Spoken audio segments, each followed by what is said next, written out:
नमस्कार साथियों, आपका स्वागत है। आज हम आपके सामने एक चर्चा लेकर आए हैं फ्रांस में जो ताज़ा हिंसा फैल रही है, उस हिंसा के कारण और उस हिंसा की वजह। जब अप्रवासी कहीं से आते हैं, तो आने के बाद अगर उस देश में जो स्थितियां हैं, उनमें बदलाव लाने का प्रयास करते हैं, तो बहुत सी चीज़ें बदलने की वजह से कई बार हिंसक भी लोग हो जाते हैं। इस सारी चीज़ों की चर्चा करने के लिए हम आए हैं सूद साहब के साथ। सूद साहब, आपका स्वागत है। जी, नमस्कार। सूद साहब, ये जो फ्रांस में हिंसा फैल रही है, जो लड़का मारा गया पुलिस के द्वारा, वो लड़का बाहर से आए अप्रवासी लोग थे और उसकी डेथ होती है। डेथ के बाद अचानक से इतने लोग कैसे इकट्ठा होते हैं और कैसे पूरे शहर के शहरों को जलाना शुरू कर देते हैं? देखिए, ये जो नाडल था लड़का, अल्जीरिया से आया था। फ्रांस ने इसको पनाह दी, लेकिन वहां पे आकर के इसने जो लोकल रूल्स हैं, उसको वायलेट करना शुरू कर दिया। हिंसा इसने शुरू की। जब पुलिस ने इसको रोका तो रुका नहीं, और जब पुलिस इसको चेज करती रही तो इसने रिस्की तरीके से गाड़ी चलाई। बहुत से लोगों की जान को खतरा डाला इसने। और जब फाइनली पुलिस ने इसको पकड़ा, तो पुलिस ने कहा, भाई तुम अपना गाड़ी का शीशा खोलो, क्योंकि ये फ्रांस है, यूरोप है, वहां पे तो रूल्स की पूरी तरीके से उसी के हिसाब से काम किया जाता है। तो इसने अपना शीशा नहीं खोला, तो पुलिस वाले के वहां पे उसने गोली मार दी। और ये गोली इसलिए मारी कि पुलिस को डायरेक्शन थी कि अगर आप किसी के खिलाफ एक्शन करते हो, किसी को रोकते हो, 2 बार आप लाउडली उसको बुलाओ, अगर नहीं रोके तो आप उसको गोली मार दो। उसके पार्लियामेंट ने पास किया हुआ। तो जो वहां पे इसके बाद हिंसा हुई, हिंसा का मतलब ये नहीं था कि इसकी जो डेथ है उसके ऊपर हुई। एक प्री प्लान तरीके से हिंसा की गई, क्योंकि यहाँ पे फ्रांस के अंदर जो टोटल पॉपुलेशन है वो है 5 करोड़, और जो वहां पे लोग मुस्लिम हैं वो है 45 लोग, 45 लाख, यानी कि 9% जो पॉपुलेशन है वो मुस्लिम है। और इन्होंने हिंसा करनी शुरू कर दी, लूटमार करनी शुरू कर दी। लेकिन ये लोग कौन थे, कौन इनके पीछे था? ये सारे लोग या तो अल्जीरिया से आए थे, या सीरिया से आए थे, या ये पाकिस्तानी थे, और कुछ अफ्रीकन कंट्री से आए थे। क्योंकि ये लोग काम तो करना चाहते नहीं। और जो कुछ यूरोपियन या जो गल्फ कंट्रीज हैं वो कहते हैं कि ये हमारा कूड़ा था, जो आपने अपनी कंट्री में ले लिया। क्योंकि यूरोप शुरू से ही कहता रहा था, इंडिया को टारगेट करता था कि हमारे यहाँ ह्यूमन राइट्स है, और हम हर एक को बराबर का हिस्सा देते हैं, हर एक को यहाँ पे बसा लेते हैं अपनी कंट्री के अंदर। तो ये जो भुगतान कर रहा है फ्रांस, उसी का कर रहा है, जो इनकी गलत पॉलिसी थी, गलत नीतियां थी। और इसी की वजह से फ्रांस के साथ यूके और बाकी कुछ कंट्री है जैसे बेल्जियम और स्पेन, वहां पे भी दंगा करने लगे हुए हैं। देखिए, बहुत सी कंट्रीज हैं जहां पे इंडियन रहते हैं, बहुत अच्छी पॉपुलेशन भी है उनकी, लेकिन इंडियन ने कभी भी किसी को तंग नहीं किया, अपना हिस्सा नहीं मांगा। ये जाते बाद में हिस्सा पहले मांगने लग जाते हैं। जहां पे भी मुस्लिम्स 10% पहुंच जाएंगे, वहां पे शरिया लॉ लगाने की बात करेंगे। और जब ये लोग वहां जाते हैं, क्यों जाते हैं? इलीगल तरीके से घुस घूमते हैं, क्योंकि इनकी अपनी कंट्री के अंदर हालात बुरे हैं। और जब वहां चले जाते हैं, इनको अच्छी लाइफ मिल जाती है, पेंशन मिल जाती है, सारी फैसिलिटीज मिल जाती है, काम करना चाहते नहीं, तो वहां पे इलीगल एक्टिविटीज में इन्वॉल्व होते हैं। और अब इन्होंने दंगा करके वहां पे लूटमार शुरू कर दी। और ये जो दंगा हो रहा है फ्रांस के अंदर, उन्होंने 45,000 अपने स्पेशल फोर्सेस को लगा दिए। लेकिन फ्रांस अब जाग रहा है। साथ में जो दंगा है, ये स्प्रेड होने की पूरी तैयारी चल रही है यूके के अंदर, यानी कि ब्रिटेन के अंदर, स्पेन के अंदर और बेल्जियम के अंदर। और इस टाइम पे वेस्ट वरीड है कि किस तरीके से इनको रोका जाए, कैसे इनको कंट्रोल किया जाए। लेकिन जो वेस्टर्न मीडिया है या यूएस मीडिया है, वो इन गवर्नमेंट को टारगेट नहीं कर रहा। अगर यही दंगे इंडिया के अंदर होते तो इंडियन गवर्नमेंट को टारगेट करते। एक्चुअली क्या है कि बहुत से लोग जो पाकिस्तान या ऐसी कंट्री से वहां चले जाते हैं जहां पे वॉर है, वो जाते हैं टर्की। टर्की उनको ग्रीस के बॉर्डर पे ले आता है, और उसके बाद ग्रीस में घुस करके ये बाकी यूरोप में फैल जाते हैं। ये चल रहा था बहुत साल से। लेकिन 2 साल से ग्रीस ने लोगों की अपनी कंट्री के अंदर एंट्री बंद कर दी है, फेंसिंग कर दी है पूरे बॉर्डर के ऊपर, यानी कि टर्की ग्रीस के बॉर्डर पे। और ये वहां से घुस नहीं पा रहे। जब इनको एंट्री नहीं मिल रही तो इन्होंने सी रूट अपना दिया। आपने रिसेंटली देखा होगा कि एक पाकिस्तान के कुछ लोग थे, वो नाव में जा रहे थे, यानी कि बड़ी बोट में जा रहे थे, और वो बोट डूब गई सी के अंदर। 300 पाकिस्तानी मारे गए, कुछ अल्जीरियन थे और कुछ सीरियन थे। ये अब इसी तरीके से यूरोप में घुसते हैं। जब इनको वहां पनाह मिल जाती है तो उसके बाद ये वहां पे दंगा करना शुरू करते हैं, अपनी राइट्स मांगने शुरू कर देते हैं, शरिया लॉ की बात करते हैं। अगर इनको अपनी कंट्री से भागते क्यों है? क्योंकि वहां पे शरिया लॉ लगा हुआ है, वहां पे वायलेंस है। इनको पीस समझ नहीं आती, पीसफुल तरीके से रह नहीं सकते। और ये एक रिस्क बना हुआ इंडिया के लिए भी। लेकिन अब ये कंट्री ने अपने आप को ज्वाइन कर लिया, यानी कि यूरोपियन कंट्रीज आपस में मिल गई हैं। इन्होंने ये तय किया है कि इसको सी रूट से आने नहीं देंगे। अगर एक दूसरे कंट्री से कोई ऐसा इमिग्रेंट या मुस्लिम जाता है तो उसको जाने नहीं देंगे। और जो इलीगल मुस्लिम यूरोप के अंदर बैठे हैं उनको वापस भेज दिया जाएगा, जेल में डाल दिया जाएगा। फ्रांस इसलिए शांत हुआ कि करीब करीब 2000 ये जो मुस्लिम दंगाई है वो जेल में डाल दिए गए, और वहां पे स्ट्रिक्ट एक्शन लेना शुरू कर दिया उन्होंने दंगाइयों के खिलाफ। और वहां पे जो लोकल लोग हैं वो साथ में खड़े हो गए फ्रेंच पुलिस के साथ इन लोगों को काउंटर करने के लिए, इनकी वायलेंस को खत्म करने के लिए। इसीलिए फ्रांस अब थोड़ा शांत हो चुका है।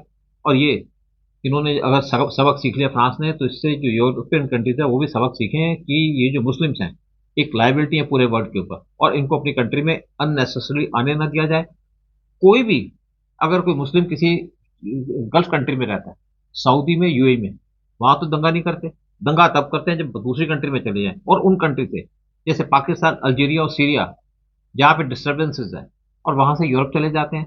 सऊदी भी जाएंगे, अगर सऊदी जाएगा तो सऊदी इनको जेल में भेज देगा। और ये जो यूरोपियन कंट्रीज हैं, ये किसी भी कंट्री के जो एंटी नेशनल लोग हैं उनके अकाउंट्स अपनी कंट्री में खोल के रखते हैं, चाहे सिख हो, चाहे मुसलमान हो, चाहे खालिस्तानी हो।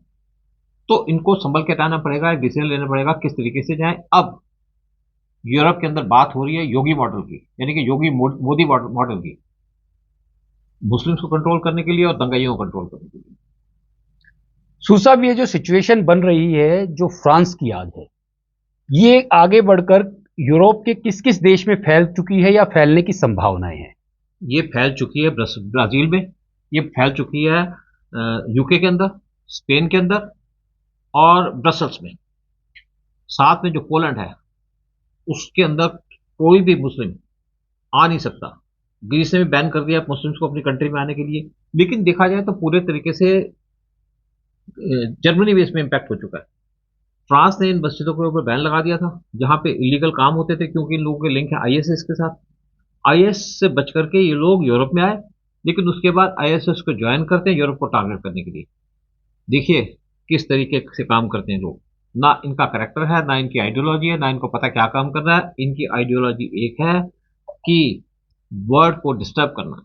अपनी कंट्री डिस्टर्ब है और जिस कंट्री में जाते हैं वहां भी डिस्टर्बेंस फैला लेते हैं।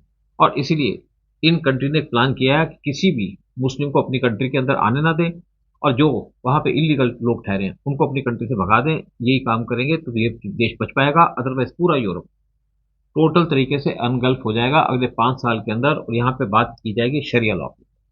साहब, स्वीडन के अंदर कुरान को जलाया गया। कुरान को जलाने के लिए बकायदा जिस व्यक्ति ने जलाया तो उसने कोर्ट से परमिशन भी ली और कोर्ट ने परमिशन दी, और ईद के दिन मस्जिद के सामने कुरान को बर्न करवाने के लिए पुलिस प्रोटेक्शन भी उस व्यक्ति को मिली थी। वो व्यक्ति भी शायद मुस्लिम ही था।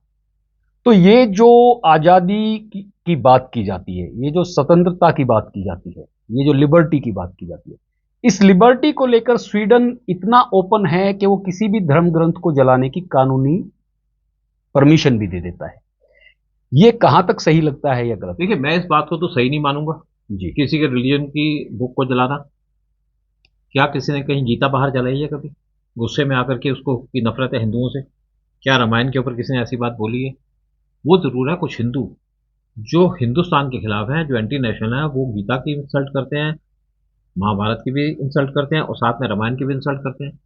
लेकिन ये जो काम किया गया स्वीडन के अंदर, एक वहां पे हेटेड फैली है इन मुस्लिम्स की वजह से, कुछ मुस्लिम्स की वजह से जो वहां पे गए और उन देशों को डिस्टर्बेंस करने की कोशिश की।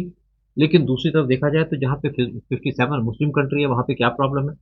क्या किसी को डिस्टर्ब कर रहे हैं? किसी के खिलाफ वार कर रहे हैं? क्या सऊदी किसी को डिस्टर्ब कर रहा है? क्या यूएई किसी को डिस्टर्ब कर रहा है? क्या कोई और कंट्री किसी को डिस्टर्ब कर रहा है? अगर एक कंट्री वर्ल्ड में किसी को डिस्टर्ब करती है वो है पाकिस्तान, जहाँ के अंदर टेररिज्म है, उनकी गवर्नमेंट टेररिस्ट को सपोर्ट करती है, और इसीलिए पाकिस्तान भी आज बर्बाद हो रहा है, जगह जगह उसकी बेइज्जती होती है। लेकिन पाकिस्तान की गवर्नमेंट हेल्पलेस है, क्योंकि उनके खून में पड़ चुका है टेररिज्म, उनके खून में पड़ चुकी है 72 हुरें। इसीलिए पाकिस्तान इन चीजों में इंडल्ज करता है, और इसीलिए आज लोग पाकिस्तान को हेट करते हैं। साहब, क्या आपको लगता नहीं कि स्वीडन में कुरान बर्न की जाती है ईद के दिन, उसके बाद पेरिस के अंदर एक मुस्लिम यंग लड़के की डेथ होती है पुलिस की गोली से, और फ्रांस में दंगे फैल जाते हैं? देखिए ये जो दंगा हुआ है ये एक मुस्लिम के मरने से नहीं हुआ जी। एक प्री प्लान तरीका था जिसके हिसाब से दंगा किया गया, क्योंकि फ्रांस ने बहुत स्ट्रिक्ट एक्शन लिया था कुछ मुस्लिमों के खिलाफ, कुछ मस्जिदों के खिलाफ, कुछ यहाँ पे जो मदरसे थे जहाँ पे आईएसएस के साथ लिंक बनाया जाता था, ये लोग रोड पे आ जाते थे, नमाज पढ़ते थे, और फ्रांस ने इनके ऊपर बैन लगाने की कोशिश की। मुझे लगता है कि फ्रांस ने जो बैन लगाने की कोशिश की वो पूरे तरीके से लगाने की कोशिश नहीं की। या पूरे तरीके से उन्होंने एक्शन नहीं लिया। अगर उन्होंने एक्शन लिया होता प्रॉपर तरीके से तो आज ये इंसिडेंट ना होती। और ये जो इंसिडेंट हुई है ये हुई है टर्की और पाकिस्तान की वजह से, क्योंकि एर्दोगन जो टर्की के प्रेसिडेंट हैं उन्होंने मैनुअल मैक्रोन को मैक्रोन को बड़े बुरे तरीके से ट्रीट किया था जब कुछ इंसिडेंट हुई थी फ्रांस के अंदर। उसी तरीके से इमरान खान ने भी अपनी स्टेटमेंट दी थी उनके खिलाफ। दोनों कंट्रीज के रिलेशन खराब भी हो गए थे। लेकिन जो इंसिडेंट है ये किसी आदमी के मरने की वजह से नहीं हुई। एक ये प्री प्लान तरीके से काम किया गया फ्रांस को टारगेट करने के लिए। और ऐसा नहीं है कि यहाँ पे किसी मुस्लिम की मौत नहीं हो सकती। बहुत सी मुस्लिम कंट्री के अंदर मुस्लिमों की मौत हो जाती है, बहुत सी चीजें होती हैं, लेकिन वहां तो दंगे नहीं होते। दंगा कराया गया प्री प्लान तरीके से और इसके पीछे पूरा हाथ है टर्की और पाकिस्तान का। सूद साहब, ये कौन सी लॉबी है जो ना तो विश्व के देशों की सीमाओं को मानती है, ना अलग देशों के कानूनों को मानती है, और उनके कानूनों को तोड़कर अपना जो पीछे से एक बैकग्राउंड लेकर वो चले आ रहे हैं उसको पूरे विश्व के देशों में स्थापित करना चाहते हैं और उसके लिए संघर्ष करने लगते हैं वहां की सत्ताओं के साथ? अब देखिए ना, यहाँ पे इंडिया के अंदर भी तो गजवे हिंद चल रहा है। कौन लोग हैं जो यहाँ पे पीस को डिस्टर्ब करना चाहते हैं? ना पीसफुल तरीके से रहेंगे, ना पीसफुल तरीके से रहने देंगे, ना जिएंगे ना जीने देंगे। इंडिया के अंदर भी बहुत सी चीजें हैं जिनके ऊपर गवर्नमेंट एक्शन लेने लगी हुई है। यहाँ पे भी कुछ फिल्में बनी है, कश्मीर फाइल्स बनी है जिसमें ऐसे लोगों को एक्सपोज किया गया। फिर यहाँ पे केरला स्टोरी बनी जिसमें भी दंगाइयों को एक्सपोज किया गया। जो लोग आईएसआईएस को सपोर्ट करते हैं और किस तरीके से इंडियन हिंदू लड़कियों को एक्सप्लॉइट करके वहां भेज देते हैं। और इसी तरीके से 72 हुरें भी बन रही हैं। फिर जो अजमेर के अंदर इंसिडेंट हुई थी जहां पे 250 लड़कियों को कई सालों तक एक्सप्लॉइट किया गया और कुछ ने वहां पे धर्म परिवर्तन कर लिया अपने आप को बचाने के लिए, कुछ ने सुसाइड कर लिया और कुछ को बेचारी बच गई, और इसके ऊपर फिल्म बन रही है। तो इंडिया के अंदर तो एक सिस्टमेटिक तरीके से जो ये काम किए गए उसको एक्सपोज किया जा रहा है। लेकिन वेस्ट अभी भी चुप है इन चीजों के ऊपर। जब तक वेस्ट ओपनली नहीं आएगा इन चीजों पे वहां पे कुछ नहीं हो पाएगा। सुसाब, ये जो परिस्थितियां बदल रही हैं यूरोप के अंदर, इसके पीछे एक वही एजेंडा चल रहा है जो इस्लाम का एजेंडा है? इस्लाम, देखिए, इस्लाम का एजेंडा नहीं है। इस्लाम के एजेंडे पे काम कर रहे हैं कुछ एंटी सोशल लोग जी, जो इस इशू को एक्सप्लॉइट करके के बाकियों को टारगेट कर रहे हैं। इस्लाम में कोई ऐसी चीज नहीं लिखी कि आप जाकर के किसी को कन्वर्शन करना शुरू कर दो, दंगे करने शुरू कर दो। ये जानबूझ के वर्ल्ड के अंदर जो पीस है उसको डिस्टर्ब कर रहे हैं। और इसके पीछे जो वेस्टर्न कंट्रीज हैं वही रिस्पॉन्सिबल है। उन्होंने लोगों को सपोर्ट किया, इन लोगों को एनकरेज किया और आज लोग उन्हीं के लिए एक मुश्किल बन के आ गए हैं। सूद साहब, बहुत बहुत धन्यवाद आपका, बड़ी महत्वपूर्ण जानकारी आपने दी। साथियों, ये जो चीजें चल रही हैं इन चीजों के पीछे कोई ना कोई एजेंडा हमेशा होता है और ये एजेंडा नजर आता है जब आप किसी देश में जाकर शरण लेते हैं और शरण लेकर वहां पर ये कहते हैं कि हम तो सड़कों पर ही अपनी पूजा पद्धति के अनुसार पूजा करेंगे, हम तो डेमोस्ट्रेशन करेंगे तो पीसफुल नहीं होगा हमारा डेमोस्ट्रेशन, हम उसमें हुड़दंग करेंगे, दंगाबाजी करेंगे, आगजनी करेंगे। ये कैसे कोई देश आपको परमिट कर सकता है? ये विचारणीय प्रश्न है। जो भी लोग इस दिशा में काम कर रहे हैं उनको सुधर जाना चाहिए, नहीं तो विश्व के सभी लोग, शांति प्रिय लोग, ये तय करने वाले हैं कि इन लोगों को किस तरफ लेके जाया जाए और इनको किस दिशा में ले जाकर शांत किया जाए। जय हिंद, जय भारत। नमस्कार।